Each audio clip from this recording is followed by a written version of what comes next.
Progress. Good evening, everyone. I'd like to call the meeting to order. This is a hearing of the Committee of Adjustment for the Town of Grimsby. I'd first like to introduce committee members and staff. So members in attendance this evening are, to my right, Fabia Billing. And online we have Adam Mottershead and Dylan Bailey and myself, Kevin Antonitis. We have one member absent this evening. Staff members present this evening are Walter Basic, Manager of Planning, Terry Donya Edwards, Manager of Policy and Strategic Initiatives, Lauren Burkhart, Policy Planner, Lauren, and Dilhara Aberwardine, Secretary Treasurer to my left. So the members of the public are advised that our meetings are live streamed by the Town of Grimsby. Individuals and media may be audibly and or visually recorded during the meeting. As a reminder, all electronic devices are to be put in silent mode during our committee meeting. I'm just going to briefly outline the Recording stopped.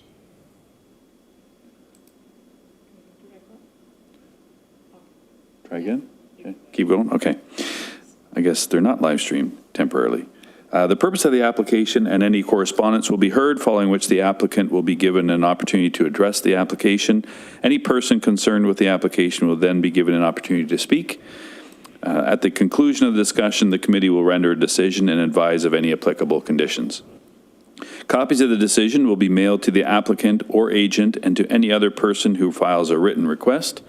To request a copy of the decision, please email Dilhara Aberwardine, Secretary Treasurer at coa@grimsby.ca.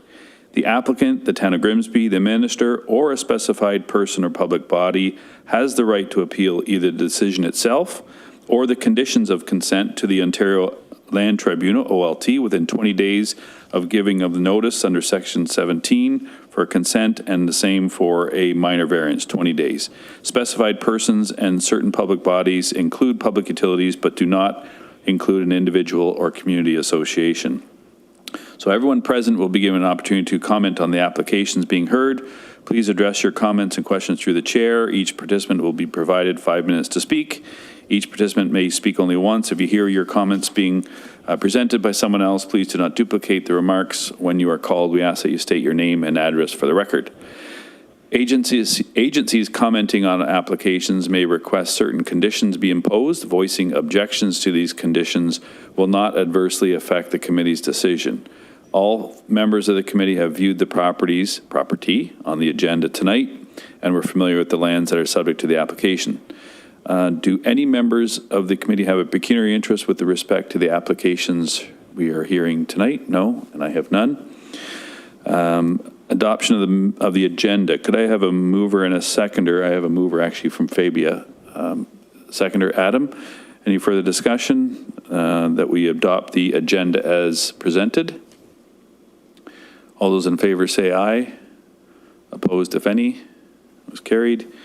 And then there's no request for withdrawal or adjournment. So then we'll ask for a mover and a seconder on the adopting the minutes from August 19th. We didn't have a meeting in September, so we have a mover and a seconder. Fabia, Adam, any further discussion? All those in favor say aye. Opposed, if any? Was carried as well. And we have one application before us. So we're just going to have the, have the Secretary Treasurer present the application this evening. It's for 237 Wolverton Road, file number A29-25. And we'll then call the applicant up if you'd like to speak or address it and respond to any of the staff comments and so on. So, thanks. Thank you, Mr. Chair. So the purpose of this application is to construct a detached garage. And the variances they've requested are to permit a minimum setback from the interior side lot line of 0.6 meters, whereas a minimum setback from the interior side lot line of 3 meters is permitted. And to permit a minimum setback from the rear lot line of 0.6 meters again, whereas a minimum setback of 3 meters is permitted. This is an image of the site plan, which was circulated along with the notice of hearing. And this is an image of the neighborhood for context. These are the current conditions on site. And these are some images of what is being proposed for the detached garage. And these are the agencies that have provided comments, and I will summarize those comments for you now. So the planning staff support the minor variance proposed by the applicant. They have reviewed the application in the context of the 4 tests outlined under Section 45 of the Planning Act, and are of the opinion that the minor variance meets the intent of the official plan and the zoning bylaw, is desirable for the appropriate development or use of the lands, and is minor in nature. Heritage planning staff have the following comments. In accordance with the provincial planning statement and Niagara official plan, development and site alteration shall not be permitted within areas of archaeological potential unless significant archaeological resources have been conserved or the land has been investigated and cleared or mitigated following clearance from the province. Thus, an archaeological assessment is required and has been included as a recommended condition of approval for the committee's consideration. And they have 2 conditions, and I'll read those conditions out now.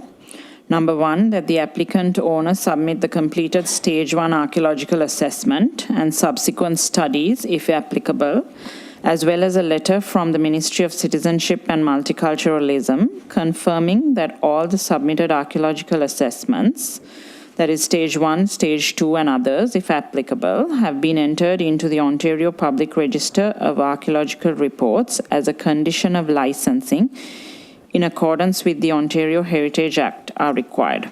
If the Ministry requires further archaeological work to be completed, prior to acknowledging the report, the reports must also be submitted to and acknowledged by the Ministry to the satisfaction of the Town of Grimsby prior to clearance of this condition. No demolition, grading, or other soil disturbances shall take place on the subject property prior to the issuance of a letter from MCM through Town of Grimsby, confirming that all archaeological resource concerns have met licensing and resource conservation requirements.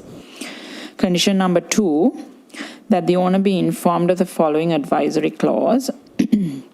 If deeply buried or previously undiscovered archaeological remains or resources are found during development activities on the subject lands, all activities must stop immediately. If the discovery is human remains, contact the Niagara Regional Police Service and coroner to secure the site. If the discovery is not human remains, the area must be secured to prevent site disturbance. The project proponent must then follow the steps outlined in the Niagara Region Archaeological Management Plan, Appendix A. Public Works staff have no conditions and 1 comment. Public Works notes that the downspouts for the new detached garage shall be directed and discharged to the front of the lot. The region has the following comments. A holding tank was installed in 2013 in the rear yard of the property to service the existing 3-bedroom dwelling, 1,600 liters a day. An up-to-date pump out contract for the holding tank has been provided to the region. No defects were observed with the holding tank, and the audio-visual alarm was functional at the time of the inspection. Based on the plans submitted, the proposed garage will not encroach on the 1.5-meter setback from the holding tank. Therefore, regional staff have no objections to the construction of the detached garage in accordance with the plans submitted. Please note that the garage shall not contain any living space, bedrooms, or fixture units. The NPCA said that the proposed garage is outside the regulation distance of the NPCA features at this address. As such, they offer no comments or objections to the minor variance. And back to you, Mr. Chair. Thank you. Does the owner or applicant wish to come forward and maybe use that microphone over there? Just give us your name and address for the record, and then outline your request and maybe respond to some of the comments or staff reports if you'd like. Sure. My name is Ed Kudek. I live at 2295 Glastonbury Road in Burlington. I'm the father of the applicant. Chris Kudek. I live at 237 Wolverton Road in Grimsby. if you want me.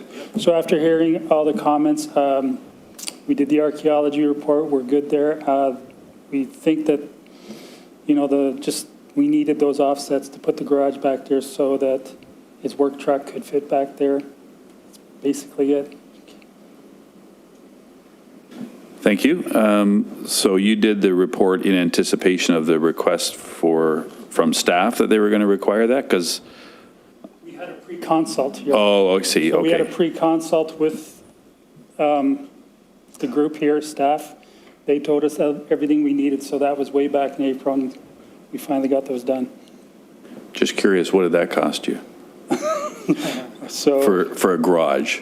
for the archaeology report, the person we hired, his job was $2,800, and then to pay the ministry to get the report here quicker, like we're trying to get this built in the summer, and it was still about 2 months to get that. That was another $500 for that.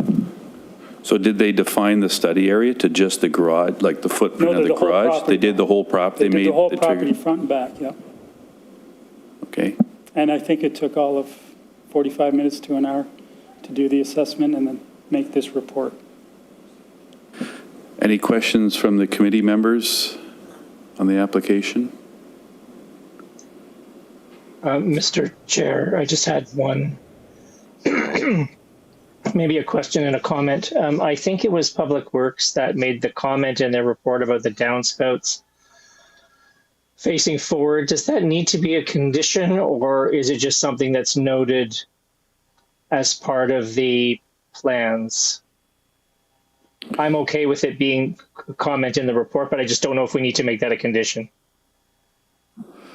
I'll maybe refer to Walter if you want to address that. I assume it's because of the tight setback to the property lines. Yeah, it's something that can be addressed through a building permit application, so it doesn't necessarily need to be a condition of the variance. Because the chief building official has to be satisfied that they don't adversely affect drainage onto neighboring properties. Yeah.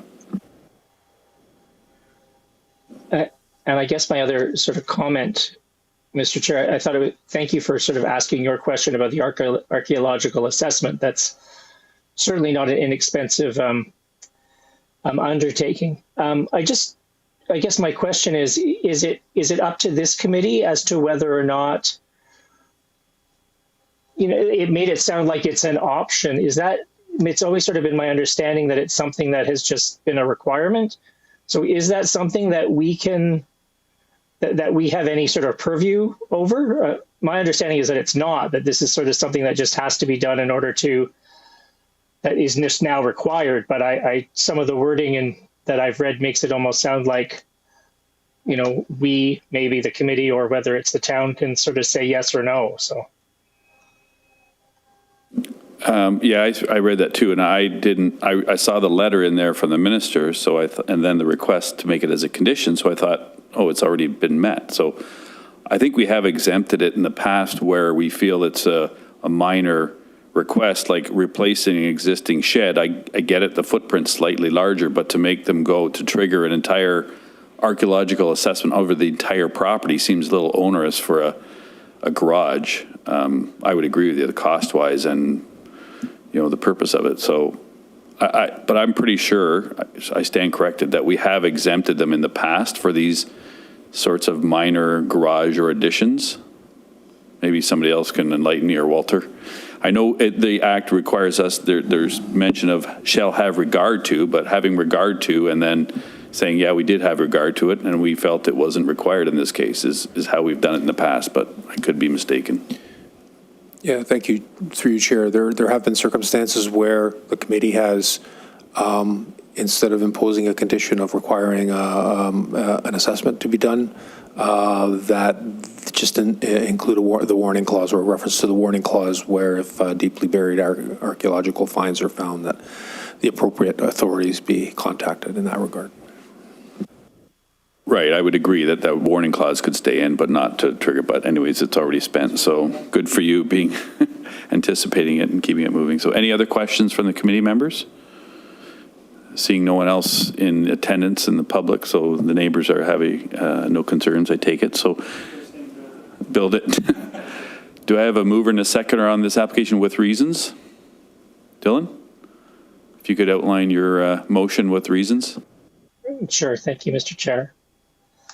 Be it resolved that minor variance application A29-25 for 237 Wolverton Road to permit a minimum setback from the interior side lot line of 0.6 meters, whereas a minimum setback from the interior side lot line of 3.0 meters is permitted as per table 2 of section 4.18K of zoning bylaw 14-45 as amended, and to permit a minimum setback from the rear lot line of 0.6 meters, whereas a minimum setback from the rear lot line of 3.0 meters is permitted as per table 2 of section 4.18K of zoning bylaw 1445 as amended, be approved because it meets the 4 tests outlined in the report from staff, with the 2 conditions that were read earlier by the Secretary Treasurer.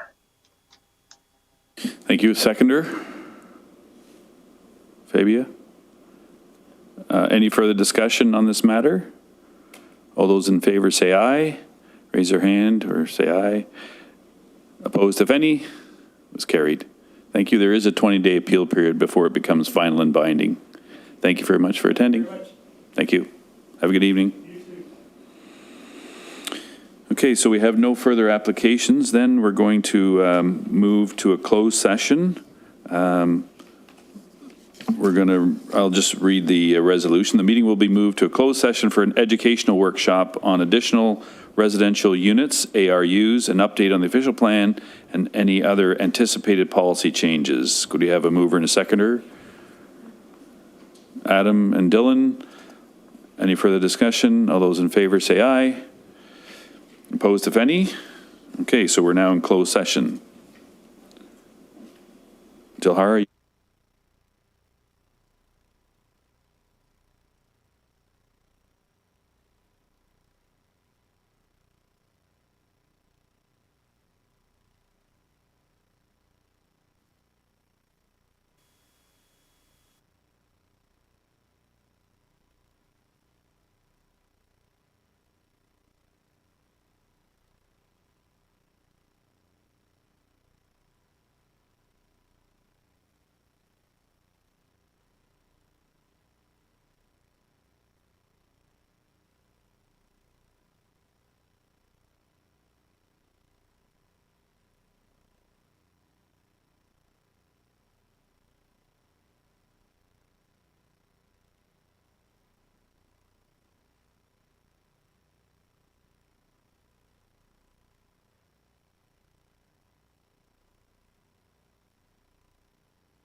provided in closed session.